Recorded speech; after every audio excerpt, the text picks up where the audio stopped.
అసలు జూన్ 4న ఎన్నికలు ఫలితాలు ఎలా ఉంటాయంటే జగనన్న విజయాన్ని దేశం మొత్తం శబాష్ అనిపించేట్టుగా ఉంటుంది. ఖచ్చితంగా అంత చక్కగా ప్రజలు జగనన్నకి మద్దతు తెలియజేయడం జరిగింది. అలాగే తీసుకుంటే తెలుగుదేశం పార్టీ వాళ్ళు చంద్రబాబు నాయుడు గారు అయితే అబద్ధ హామీలు ఇచ్చారు, కూటమి కట్టారు. అలాగే పురంధరేశ్వరి గారితో కలిపి ఎస్పీలను మార్చారు, అధికారులను మార్చారు ఎలక్షన్ కమిషన్ తో చెప్పి. అలాగే వాళ్ళ ఎల్లో మీడియా ద్వారా అసత్య ప్రచారాలు చేయడం జరిగింది, వాళ్ళ సోషల్ మీడియాలో తప్పుడు ప్రచారాలు చేయడం జరిగింది. ఎన్ని చేసినా కూడా ప్రజలైతే మాత్రం జగనన్న వెనకే ఉన్నారు.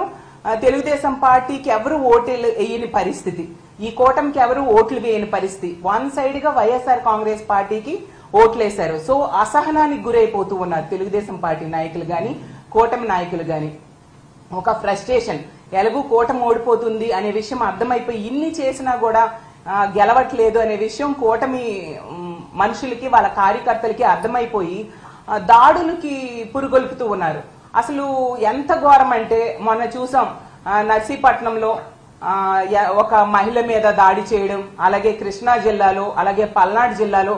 అంటే ఇలాంటి దాడులకి పురుగొల్పుతూ వాళ్ళ అక్కసని వాళ్ళ బాధని ప్రజల మీద, అంటే వైఎస్ఆర్ కాంగ్రెస్ పార్టీకి సపోర్ట్ చేసిన ప్రజల మీద తీర్చుకుంటూ ఉన్నారు. అసలు ఇది చాలా దారుణం. దీన్ని మేము తీవ్రంగా ఖండిస్తూ ఉన్నాం. అసలు మనం ప్రజాస్వామ్య దేశంలో ఉన్నామా లేదా అన్నట్టుగా వీళ్ళ ప్రవర్తన ఉంది. వాళ్ళు అధికారులు మార్చుకున్నారు, వాళ్ళ సపోర్ట్ తో ఎన్నో దౌర్జన్యాలు గురి చేయడం జరిగింది.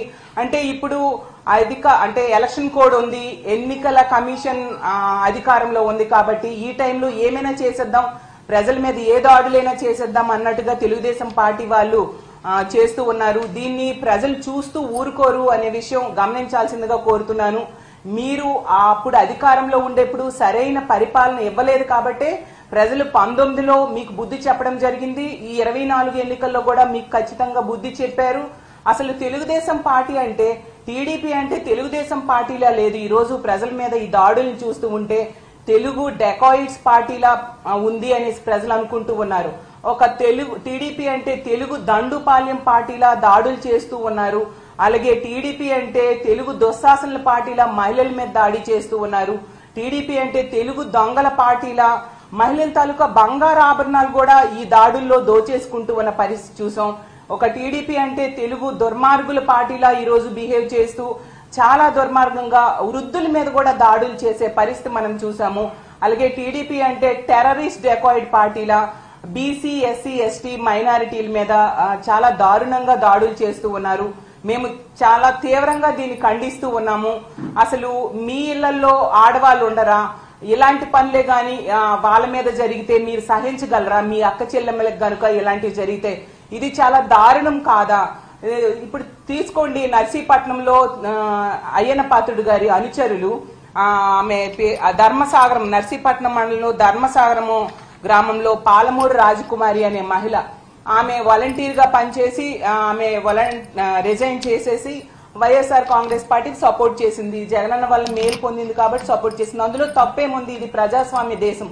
నచ్చిన పార్టీకి సపోర్ట్ చేసుకోవచ్చు, నచ్చిన వాళ్ళకు ఓటేసుకోవచ్చు. అర్ధరాత్రి ఒంటరి మహిళ మీద ఇంట్లో జొరబడి జుట్టు పట్టుకొని ఈడ్చి చెప్పలేని ప్రదేశాల్లో తంతు ఆమెకి ఎంతో బాధించి దుర్మార్గంగా బిహేవ్ చేశారు ఈ తెలుగుదేశం పార్టీ వాళ్ళు. ఎందుకంటే వాళ్ళకి ఓటమి భయం పట్టుకున్న పరిస్థితి మనం చూసాం. అలాగే అడ్డొచ్చింది ఒక వృద్ధ మహిళ, ఆమె చెవిలోవి కూడా లాగేసుకొని ఆమె మీద కూడా దాడి చేయడం జరిగింది. అసలు ఇది ఎంతవరకు సమంజసం? అయ్యన్న పాత్రుడు గారు, మీకు ఒకటే చెప్తూ ఉన్నాను, మీకెలాగూ మహిళలంటే గౌరవం లేదు, ఎప్పుడూ మహిళల గురించి చాలా అసభ్యంగా మాట్లాడుతూ ఉన్నారు మీరు. అలాంటి వ్యక్తులు మీ అనుచరులకు అదే సందేశాన్ని ఇస్తూ ఉన్నారా? మరి మీ ఇంట్లో ఆడవాళ్ళు కూడా ప్రచారం చేశారు కదా, మరి వాళ్ళ మీద కూడా ఎలాంటి దాడులు చేయమన్నా మీరు మెసేజ్ ఇస్తూ ఉన్నారు. ఎందుకు మీ అధినేత అయిన చంద్రబాబు నాయుడు గారి కుటుంబంలో కూడా ఆడవాళ్ళు ప్రచారం చేశారు కదా, మరి వాళ్ళ మీద కూడా ఎలాంటి దాడులు చేయండి అని మీరు మెసేజ్ ఇస్తూ ఉన్నారా? ఇలాంటి సందేశాన్ని మీ అనుచరులకి ప్రజలకి మీరు ఇస్తూ ఉన్నారా అని నేను అడుగుతూ ఉన్నాను. అసలు ఇది ప్రజాస్వామ్య దేశం. అసలు మీరు, నేను చూశాను చాలాసార్లు పేపర్లలో, ఎన్నికల టైంలో పేపర్లలో, సోషల్ మీడియాలో 10 సార్లు కంటెస్ట్ చేస్తున్నారు అయ్యన్న పాత్రుడు గారు, ఓ సీనియర్ అనేసి అనుకుంటూ. అంటే మీ సీనియారిటీ ఒక ఒంటరి మహిళ మీద దాడి చేయడానికి ఉపయోగించారా? ఇదా మీ హీరోయిజం అని నేను అడుగుతూ ఉన్నాను.